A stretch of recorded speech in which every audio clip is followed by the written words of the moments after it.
할렐루야. 아멘. 오늘 피조물의 의무 찬양이라는 제목으로 여러분과 말씀의 은혜를 나누고 싶습니다. 아포솔이 온 지 2주차 되었습니다. 일주일 지나고 2주차 이렇게 되었는데 여기 와서 많은 것을 느끼고 있습니다. 그중에 가장 크게 느낀 것이 있다면 우리 약 1,300여 명의 우리 청년들과 함께 예배를 드린 가운데 많은 분들이 참 섬기고 헌신하고 희생하고 있다라는 그런 마음을 많이 느끼게 됩니다. 아포솔이 그냥 생기는 것이 아니라 우리 디렉터 목사님뿐만 아니라 교육자분들과 그리고 을장님들 그리고 총무단들 보이지 않게 해서 굉장히 많이 수고하고 있다는 생각이 듭니다. 누군가의 희생과 섬김과 수고가 없다면 누군가가 또 다르게 회복될 수 있는 일들은 많지 않은 것 같아요.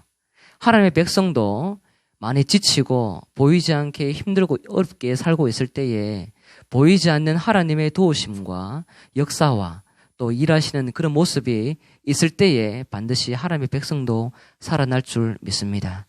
누군가의 수고를 통해서 반드시 하나님의 백성뿐만 아니라 많은 것이 회복이 된다는 것이죠. 그래서 사실 오늘 본문은 아니지만 147편 3절 4절에 보면 이런 이야기가 있습니다. 한번 앞에 있으니까 바로 찾아볼까요? 147편 3절 4절에 보면 상심한 자들을 고치시며 그들의 상처를 싸매시는도다. 그가 별들의 수요를 세시고 그것들을 다 이름대로 부르시는도다. 하나님께서 별들을 다 세리시고 각각에 맞는 이름들을 하나님께서 부르신다고 합니다. 그렇게 하나님께서 모든 피조물을 통해서 친히 그들을 아시고 그것들을 이끌어 가시며 자신의 백성들에게까지도 관심을 가지고 일을 하시는 분, 세심하게 살피시고 돌보시고 계시는 분이 바로 시인이 고백하는 하나님이고 여러분과 제가 믿는 하나님인 줄 믿습니다. 그런 하나님께서는 모든 피조물을 다스리고 계시기 때문에 모든 피조물로부터 기꺼이 찬양을 받기 합당하신 분이십니다.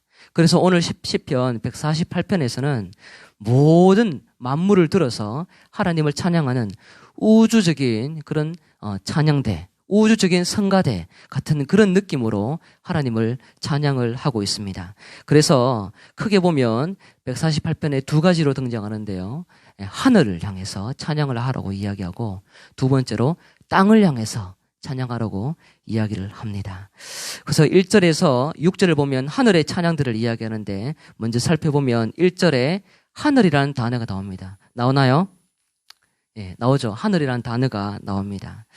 이 하늘은 우리가 알고 있는 파란 하늘, 그런 아름다운 하늘을 이야기하는 것은 아닙니다. 보이지 않는 영적인 존재들이 살아가는 천상의 세계, 천상의 영역의 존재들이 위치하는 그곳을 향해서 하늘이라고 시인은 이야기를 합니다. 고대 근동에서 표현하는 단어의 의미들이 현대적인 이 시대 속에서 살아가는 우리의 의미와 많이 다른 부분이 있죠. 그래서 2절에 보시면요. 그의 모든 천사여 찬양하며 모든 군대여 그를 찬양하라고 이야기를 합니다. 하늘에서 살아가는 천사, 또 하늘에 존재하고 있는 그 천사의 숫자가 너무 많아서 모든 군대를 향해서 천사들을 향해서 집합체를 향해서 하나님을 찬양하러 이야기를 하고 있습니다. 어떻게 보면 찬양을 하는 그런 존재들이요. 어떤 피조물 속에서 사람이나 보여지는 어떤 존재가 아니라 가장 깊숙이 보이고 어떻게 보면 굉장히 추상적인 그런 존재들, 그리고 사람이 느끼지는 못하지만 그러나 존재하면서 하나님의 부름을 따라서 백성을 보호하시기도 하고 지키시기도 하는 가장 영물 중에 영물로 존재하고 있는 그런 존재들을 이 시인은 가장 먼저 그들을 향해서 하나님을 찬양하라고 이야기를 하고 있습니다. 그렇기 때문에 사람을 보호하고 있는 이 천사 그리고 이 군대의 집합체가 어떤 또 다른 사람보다 우월적인 모습이 있는 것처럼 보이지만 하나님 밑에는 그다지 큰 차별이 있는 존재가 아니다라는 거예요. 그리고 그런 존재조차 하나님을 찬양하면서 살아갈 수 있는 존재로 불러뒀기 때문에 그런 위협과 보이지 않는 영적인 존재의 대단함 속에서 우리가 놀라기보다 그 또한 하나님을 찬양해야 될 존재에 불과하다. 그것을 꼭 기억하거라 라는 이런 마음으로 시인은 가장 먼저 이 천사들을 언급을 하고 있습니다. 그리고 이어서 또 3절 4절에 보면 해와 달과 별도 그를 찬양하라고 명령을 하고 있습니다. 또 뒤에 보면요, 하늘의 하늘이라고 되어 있죠.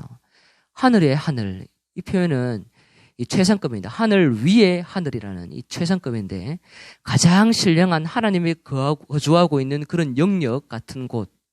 우리 사실 교회에 오면 조금 거룩한 공간인 것처럼 느껴질 때가 있죠. 사실 공간 자체가 거룩하지는 않지만 그러나 이곳에서 하나님께 예배드리고 나아가는 특별한 장소로 구별되어 있기 때문에 우리 마음속에 또 다른 의미가 그렇게 생각이 될 때가 있습니다. 그런데 하나님께서 거주하시는 곳이 사실 보이지 않는 이 하늘 위의 하늘, 가장 높은 곳, 가장 신령한 곳, 그런 곳 속에 있는 그 영역 자체가 하나님 앞에 찬양의 돌체. 그리고 하늘 위에 하늘만이 아니라 하늘 위에 물도 있다라고 뒤에 보면요, 그렇게 기록을 하고 있어요. 하늘의 물들도 그를 찬양하라. 신기하지 않습니까? 하늘 위에 물이 있다. 그냥 이 시대에 살아가면 그냥 비를, 구름을 의미하는 것처럼 보이지만 사실 옛날에는 우리가 잘 알고 있는 것처럼 창세기 1장에 하나님께서 궁창을 만들어 두셨죠. 그래서 창세기 6장에 보면 노아 시대에 홍수를 일으킬 때에 하늘의 창들을 열고 땅의 깊은 곳 속에서 하나님께서 친히 물을 어디서 신기하게 땅에서도 올라오게 하고 하늘에서도 내리게 해서 온 세상이 가장 높은 산조차도 잠길 수 있을 만큼 대단하게 하나님께서 크게 일을 하셨습니다. 그때의 창을 열고 땅에 구멍이라는 그 깊음의 샘들 자체에서 올라올 수 있는 물들을 다 길러서 친히 하나님의 뜻 앞에 움직였던 존재들이 바로 하늘에 있는 물들의 존재라는 것이에요. 그런 것들조차도 사실 사람에게는 대단하게 치명적인 그런 위협과 보이지 않는 공포로 빨아들일 수밖에 없는 그런 존재인 것처럼 느껴지지만 그러나 그 피조물조차 하나님을 찬양하며 하나님 앞에 그다지 힘을 쓸 수 없는 그런 존재다라는 것을 기억을 하라고 이야기를 하는 것이죠. 이 모든 것이 여호와를 찬양해야 하는 이유가 있다면 5절 하반절에 있습니다. 우리 5절 하반절에 볼까요? 그가 명령하심으로 지음을 받았다. 그가 또 그것들을 영원히 세우시고 패하지 못할 명령을 정하셨다라고 이야기를 합니다. 이 부분을 우리 여러분 집에 가셔서 한번 찾아보시면 좋겠는데요. 세번역 성경을 보면 이렇게 표현되어 있습니다. 너희가, 피조물을 말하는 거예요. 너희가 앉을 영원한 자리를 정하여 주시고 지켜야 할 법칙을 주셨다라고 이야기를 합니다. 하나님께서 모든 피조물을 각자의 자리에서 자기 역할을 하도록 하나님께서 위치를 허락해 주셨다라고 이야기를 합니다. 그렇기 때문에 어떤 누구도 하나님께서 위치를 정해놓은 이 영역과 질서와 규칙과 규율을 움직일 수 있는 존재가 있느냐 하면요, 아무것도 없습니다. 왜냐하면 하나님께서 그 자리에 박아두셨기 때문이에요. 모든 만물은 그렇게 하나님의 뜻에 의해서, 명령에 의해서 그 자리에서 자기 역할을 지키면서 하나님을 높이면서 살아가게 되어 있습니다. 이것이 쉬운 것처럼 보이지만요, 쉽지 않아요. 제가 얼마 전에 이 대구로 또 부임하면서 이사를 했습니다. 이사를 하는데 이사하면서 가장 중요한 게 있다면요, 가구를 어디에 배치하느냐예요. 여러분 이사해 보셨죠? 처음 놓는 그 자리가 사실 또 다른 곳으로 이사 갈 때까지 그 자리를 지키는 경우가 허다합니다. 제가 이사를 하면서 아내가 심부름을 시켜가지고 심부름을 시켜서 동사무소를 한 2번 갔다 왔습니다. 그 사이에 가구가 제가 원했던 계획이 있는데, 아내하고 상의했던 계획이 있는데 이 아내가 잊어먹었던 것 같아요. 그래서 원래의 이 가구 이 색깔이 여기 있어야 되는데 다른 색깔의 가구가 여기에 있는 거예요. 책장이 저희 집 한 8개 되거든요. 8개 되는데 제가 원하는 거실에 이 위치에 뭐가 딱 있어야 되는데 다른 색깔이 있는 거예요. 흰색을 갖다 놔라 했는데 흰색이 아닌 갈색 어두칙칙한 색깔을 갖다 놓은 거예요. 거실에 가장 손님이 많이 오고 가장 밝고 가장 또 이렇게 깨끗한 느낌이 있어야 되는데 칙칙한 색깔을 해놓으니까 제가 기분이 좀 안 좋잖아요. 목사님 그렇겠죠? 예, 굉장히 안 좋거든요. 예, 그래서 그 사장님 보고 다시 요청을 했습니다. 요청을 해서 이 색깔 죄송한데 좀 바꿔달라고 하니까 아저씨 굉장히 인상이 찡그러지면서 저한테 사모님께 이야기했잖아요. 사모님 이야기했잖아요. 제가 그래서 위치를 어떤 색깔을 놓느냐, 어디에 놓느냐가 중요하다고 이야기했지 않습니까? 그렇게 이야기를 한 것을 제가 들은 적이 있습니다. 그렇게 배치를 하고 다음에 또 살아가다 보면 때로는 사실 이사 갈 때도 움직이는 경우가 있지만 또 다른 가구가 들어오면요. 사람은 재배열을 하고 다시 또 다른 가구들을 위치를 바꾸면서 새로운 분위기를 만들어 가려고 합니다.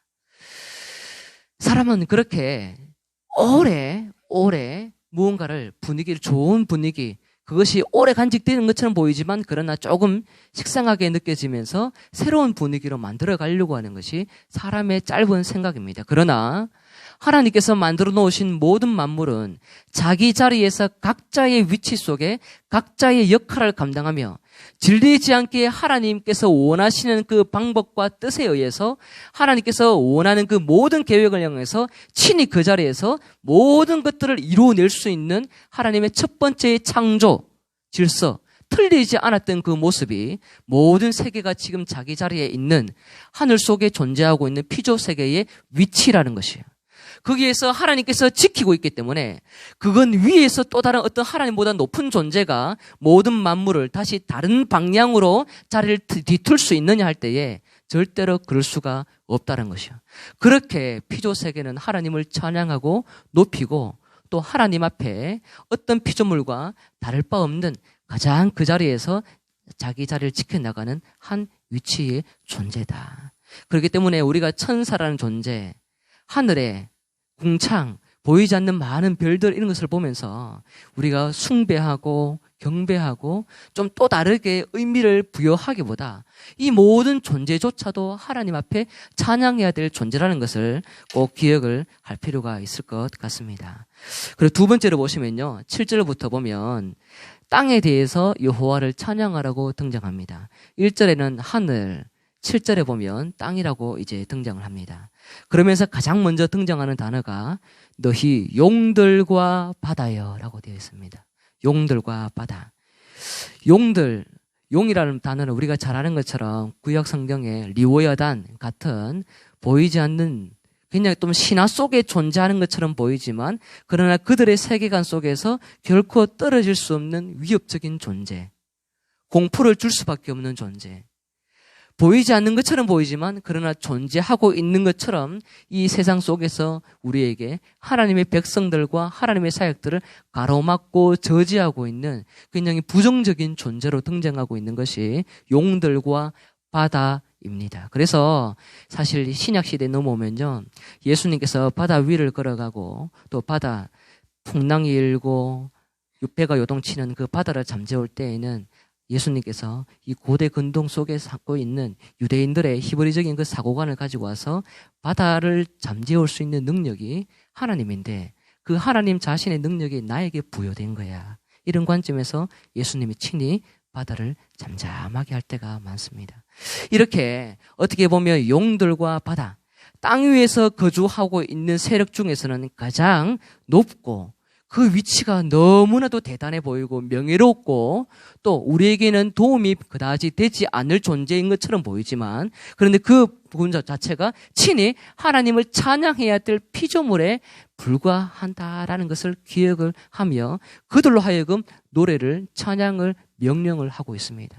시인은 어떻게 보면 자기들이 이 세상에서 겪고 있는 나름대로의 어려움이 있었을 것인데 그러나 그 모든 어려움들 딛고 하나하나 이런 존재 하나하나 다 나열을 하면서 하나님 앞에 그다지 힘이 없는 존재들 부정적인 존재들조차도 그것은 피조물에 불과하고 하나님을 노래하고 찬양해야 되는 자기 위치에 거주하고 있는 존재일 뿐이야 라고 그는 친히 믿고 있다는 것을 우리가 기억을 할 필요가 있습니다. 8절에 보면 또 이렇게 이야기 나옵니다. 불, 우박, 눈, 안개, 광풍 이런 것을 향해서 하나님을 찬양하라고 말합니다. 번개나 우박 이 모든 것들은요 자연재해를 사실 일으키는 것이죠. 우리가 잘 아는 것처럼 가나안 땅에 백성들이 들어갔을 때에 바알이나 아스롯이나 전부 다 많은 신들을 섬길 때에 그 신들이 우리에게 영향을 끼치고 있는 부분이 있으면 그들은 농사를 지어야 되기 때문에 이 땅에 먹고 사는 문제, 그래서 가장 풍요롭고 또 풍년이 일어날 수 있는 것에 도움을 요청하는 것에 있어서 그들이 경배를 하다 보니까 조금 신을 나름대로 이 풍년에게 연관된 그런 존재로 이해를 하곤 합니다. 그래서 이들도 백성들 속에서 기도하면서 시인이 노래하면 날아갈 때에 불이나 우박이나 이런 모든 자연재해들이 자기들 생활 속에서 자기들이 거주하고 있는 곳 속에 또 양식을 위해서 일하는 그 영역 속에 도움이 되어야 되는데 그렇지 않고 재해를 가지고 오게 되는 현상들 이런 것들 자체가 굉장히 부정적으로 느껴질 수밖에 없는 그런 존재들이었습니다. 그런데 그런 것들조차도 이 부정이 오히려 하나님을 찬양해야 되는 그런 존재에 불과하다는 것을 시인은 친히 노래를 하고 있습니다. 그리고 사람의 일상생활에 일어나는 요소들에 대해서도 하나님을 찬양하라고 말합니다. 그래서 9절에서 10절을 보면 산들, 모든 작은 산, 과수, 백향목, 짐승, 모든 가축, 기는 것, 나는 새까지도 하나님을 찬양해라. 그리고 11절에 보면요, 권력적인 영향을 끼치는 세상의 왕들, 모든 백성들, 고관들, 땅의 모든 재판관들도 여호와의 이름을 찬양하라고 말합니다. 시인이 살아가고 있는 그 세상 속에서 이스라엘 백성들이 바벨론에서 다시 귀환 후 나름대로 신앙생활을 해나가고 하나님을 붙잡고 살아가지만 그들은 아직까지 식민지로 정치적으로 경제적으로 또 여러 모양으로 지배를 받으면서 힘들게 살아가고 있지만 그들을 지배하고 있는 그들의 존재, 지도자, 많은 세력들조차도 좋은 영향을 끼치지 않는 그런 존재들조차도 하나님을 찬양해야 되는 존재들이다라고 이야기를 합니다. 특별하게 우월되어 보이는 그런 존재들에 대해서, 그런 지도자들에 대해서 두려워할 필요가 전혀 없다라는 것이죠. 그리고 또 총각이나 처녀, 노인, 아이들조차 결혼 여부와 상관없이, 연령과 상관없이, 성별과 상관없이 하나님을 찬양하라고 이야기를 합니다. 남녀의 구분이 고대 근동에 아주 중요하죠.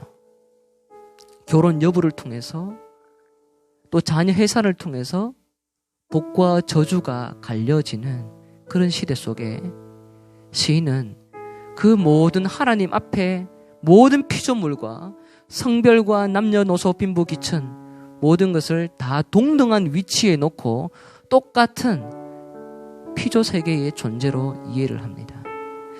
이 모든 것, 이 모든 피조물 세계는 하나님을 찬양해야 될 존재에 불과합니다. 땅과 하늘 위에 어떤 존재도 하나님 위에 설 수가 없고 하나님이 받는 찬양을 받을 수 있는 존재는 아무것도 없는 존재에 불과합니다. 용들을 포함한, 천사를 포함한, 남녀노소를 포함한 모든 존재는 다 피조물에 불과합니다.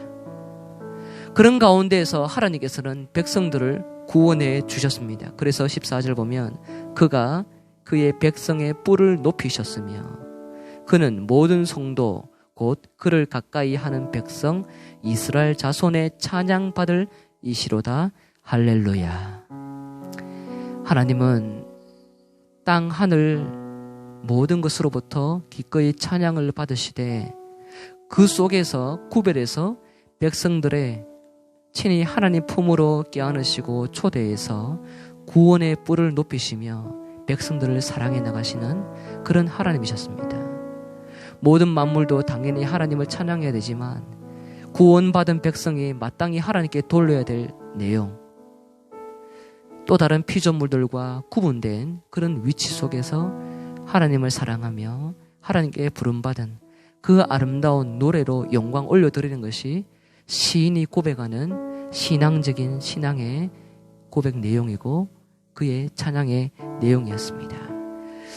사랑하는 우리 아포스톨 청년 여러분, 우리 삶 주변에 많은 영역 속에 두려움의 존재가 있고 초라해 보이는 존재가 있고 추상적인 영역 속에서 우리를 지배하고 있는 무언가가 있는 것처럼 느껴지기도 하고, 보이는 세상 속에서 세상의 지도자들이 우리의 신앙과 하나님을 믿는 이 이름과 우리의 중심을 흩뜨려 버릴 때가 많이 있습니다. 그러나 시인과 같이 우리가 영원히 신앙해야 될 대상과 경배의 대상님 하나님 자신임을 꼭 믿으시길 바랍니다. 많은 영적인 존재들, 보이는 영적인 존재, 보이지 않는 영적인 존재들 있어도 그 속에서 두려워하지 마시고 여러분 자리에서 끝까지 하나님만을 의지하는 것에 목숨을 걸고 한 걸음 한 걸음 내디뎌 나가면서 먼 훗날에 오늘 시편 148편에서 고백했던 시인의 노래와 같이 당당하게 고백할 수 있는 그날이 오기를 주의 이름으로 간절히 축원합니다. 함께 기도하기를 원합니다. 말씀 붙잡고 기도하기를 원하는데요. 하나님, 모든 피조 세계가 하나님께서 만드신 피조물임을 알고 두려워하지 말게 하옵소서. 하나님, 하늘과 땅의 특별한 세력들 속에서도 우리를 구원하신 하나님을 가장 위대하게 볼 수 있는 믿음을 주옵소서. 여러분의 중심과 신앙을 위해서 이 시간 다 같이 합심해서 기도하도록 하겠습니다. 하나님 아버지, 이 시간 기도하며 나아갑니다.